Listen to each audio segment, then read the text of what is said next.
গ্রামে যেহেতু মায়ের কাছে বেড়াতে এসেছি, তাহলে আমি তো অবশ্যই মায়ের হাতের স্পেশাল রান্নাগুলি শিখে যাব। আর শুধু আমি না, আপনাদেরকেও শেখাবো। আপনারা যারা যারা এই মুড়িঘন্টের রেসিপি না জানেন, তারা আমার এই ভিডিওটি সম্পূর্ণ দেখুন। আমার আম্মুর এই রান্নাটি কিন্তু খুবই স্পেশাল, একেবারে বিয়েবাড়ির মুড়িঘন্টের মতো। এটি খেলে আপনি বুঝতেই পারবেন না যে এটি বাড়িতে রান্না করা নাকি বিয়ে বাড়ি থেকে নিয়ে আসা ঘন্ট। একেবারেই বুঝতে পারবেন না। যদি আপনি এই উপায়ে রান্না করতে চান আর এত মজাদারভাবে রান্না করে খেতে চান, তাহলে অবশ্যই সাথে থাকুন। এই স্পেশাল মুড়ি ঘন্টটি রান্না করার জন্য আমার আম্মু মেটে আলু ব্যবহার করবে, আর এই মেটে আলুর সাথে আরও অনেক কিছু ব্যবহার করবে। তো দেখতেই পারবেন কি কি ব্যবহার করবে। আসলে আপনাদের কাছে যদি এরকম আলু না থাকে, তাহলে আপনারা এর পরিবর্তে কচুও ব্যবহার করতে পারেন। তো দেখেন বন্ধুরা, আমার আম্মু কিন্তু আলুটি কেটে নিচ্ছিল। আপনারা কিন্তু এভাবেই আলুটি কাটবেন, খুবই সাবধানে, কারণ এই আলুটি কিন্তু অনেক পিছলা হয়ে থাকে।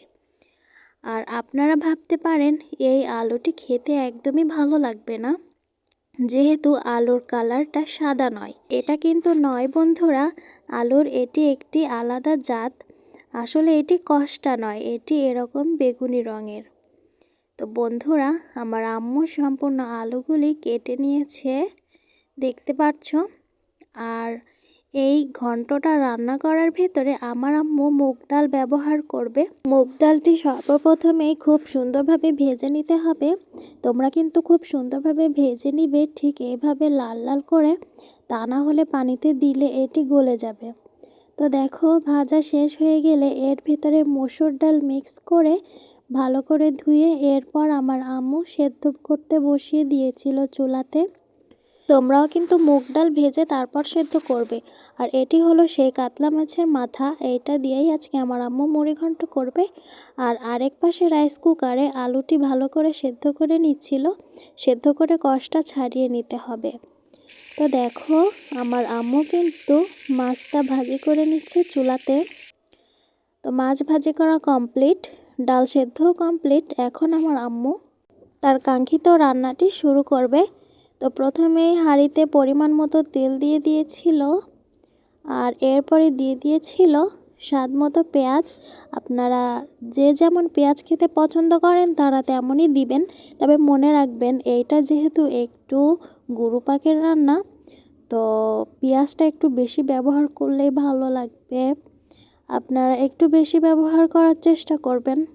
তো পেঁয়াজটা হালকা ভাজি করার পরে আমার আম্মু একত্রে সব মশলা দিয়ে দিয়েছিল। এর ভেতরে ছিল জিরা বাটা, রসুন বাটা আর আদা বাটা। আর এরপরে দিয়ে দিয়েছিল কয়েকটি কাঁচামরিচ। আমার আম্মু এতে পরে আবার শুকনো মরিচের গুঁড়াও অ্যাড করবে। তো দেখেন, এ পর্যায়ে দিয়ে দিতে হবে স্বাদ মতো লবণ। লবণটা প্রথমে বুঝে শুনে দিবেন, তা না হলে বেশি হয়ে গেলে কিন্তু কমানো যাবে না, কিন্তু কম হলে বেশি করা যাবে। এরপরে আন্দাজ মতো হলুদ। হলুদ কম খেলে সমস্যা নেই, হলুদ একটু কমই খাওয়া ভালো।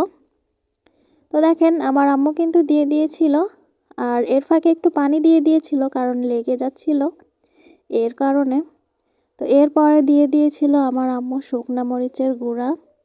চুলার তাপ যেহেতু অনেক বেশি, কাঠের রান্না, তাপটাও বেশি লাগে, খুব নাড়াতে হয়। আর এই তাপ বেশি লাগে, সব জায়গায় লাগে, এর জন্যই কিন্তু রান্নাতে স্বাদ আসে। আমার আম্মু কিন্তু আলু দিয়ে দিয়েছিল এর ভেতরে, আলু দিয়ে একটু কষিয়ে নিচ্ছে সুন্দর করে। তোমরা এভাবে কষিয়ে নিবে। এরপরে আম্মু দিয়ে দিল সেই ভেজে রাখা মাছের মাথাটি, একটু ভেঙে দিচ্ছে, কারণ ঘন্টের ভেতরে তো ভেঙে দিতে হয়, তাহলে মজা হয়। এরপরে দিয়ে দিল সেদ্ধ করা আলু।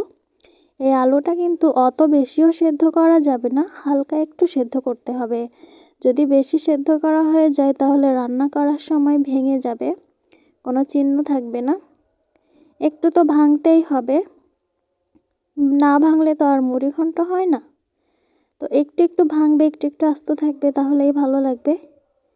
এরপরে ওইগুলা কষানোর পরে আমার আম্মু এর ভেতরে সেই সেদ্ধ করে রাখা 2 রকমের ডাল দিয়ে দিল, মসুর ডাল আর মুগ ডাল। এখন ভালোভাবে আরেকটু কষিয়ে নিতে হবে সবগুলি। তো তোমরাও কিন্তু এইভাবে রান্না করার চেষ্টা করবে, তাহলে আসল স্বাদ পাবে। আসলে যে যাই বলুক না কেন, সব থেকে কিন্তু চুলায়, মাটির চুলায় কাঠের রান্নাতেই স্বাদ বেশি হয়। আর গ্যাসেও সুন্দর করে রান্না করা যায়, তবে এর জন্য দক্ষতা লাগে, সবাই পারে না।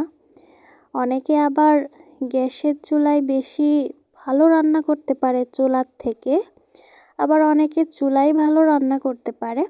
আসলে রান্নার স্বাদ কোয়ালিটির উপর নির্ভর করে, কে কেমন করে রান্না করে, কোন সিস্টেমে রান্না করে, কিভাবে কোন পদ্ধতিতে রান্না করে, এটার উপরেই কিন্তু স্বাদ নির্ভর করে। আসলে গ্যাসের চুলা, মাটির চুলা এইটা কোনো বিষয় না। তবে হ্যাঁ, এটা সত্য যে মাটির চুলায় তাপ সব জায়গায় লাগে, খুব জোরে জোরে আগুন জ্বলে। এর কারণে কিন্তু পুরা তরকারিতে বা যাই রান্না করেন সব জায়গায় খুব ভালোভাবে তাপটা লাগতে পারে। আর ভালোভাবে রান্না করা যায় যে যেভাবে অভ্যস্ত আর কি। কারো কারো কাছে এই মাটির চুলার রান্নাই সব থেকে বেশি মজার লাগে। তো দেখতেই পেয়েছো কিন্তু তোমরা, আমার আম্মু কষানো শেষ করে কিন্তু এতে তার আন্দাজ মতো ঝোলের পানি দিয়ে দিয়েছিল। ঘন্ট যেহেতু পানি পানি হয় না, একটু ঘন হয়, সেই হিসাবেই পানিটা দিতে হবে। তো দেখো আগুন কিভাবে জ্বলছে, এত জোরে জ্বলছে যে মুহূর্তের ভেতরে এটি ফুটে গিয়েছে, টকবক করে ফুটছে কিন্তু খুব জোরে। আগুনের তাপটা প্রচণ্ড বেশি। আমার আম্মু এজন্য একটু নাড়িয়ে দিচ্ছিল যাতে তল থেকে লেগে না যায়, এটা লাগার সম্ভাবনা অনেক বেশি। এটি ঘন মিশ্রণ, এর জন্য লাগার সম্ভাবনা অনেক বেশি। তো দেখো রান্না কিন্তু প্রায় শেষ। অফ ক্যামেরাতে আমি ভিডিও করিনি, শেষ পর্যায়ে আমার আম্মু এখন এর ভেতরে দিয়ে দিবে ভেজে রাখা জিরা বেটে, সেই জিরার গুঁড়াটা। এটা ব্যবহার করলে খুব সুন্দর একটা স্মেল আসে, অনেক ভালো লাগে আমার কাছে। তোমরা চাইলে দিতে পারো, না চাইলে নাও দিতে পারো, সমস্যা নেই, দিলে একটু স্মেলটা সুন্দর আসে। তো এই দেখো, এইটা হলো সেই কাঙ্ক্ষিত বিয়েবাড়ির মতো একদম স্পেশাল স্বাদের মুড়িঘণ্ট রেসিপি। তোমরা বলতেই পারো বিয়েবাড়ির স্বাদে মুড়িঘণ্ট রেসিপি। এই রান্নাটা কিন্তু অনেক বেশি মজার। যদি তোমাদের খাওয়াতে পারতাম তো অবশ্যই বোঝাতে পারতাম এটা কতটা মজা।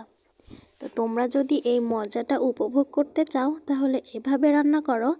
আর নতুন নতুন মজার মজার রান্নার ভিডিও পেতে আমাকে সাপোর্ট করো, আমার পাশে থাকো। তো আজকের মতো এখানেই ভিডিও শেষ করব। সবাই ভালো থেকো, সুস্থ থেকো, আল্লাহ হাফেজ।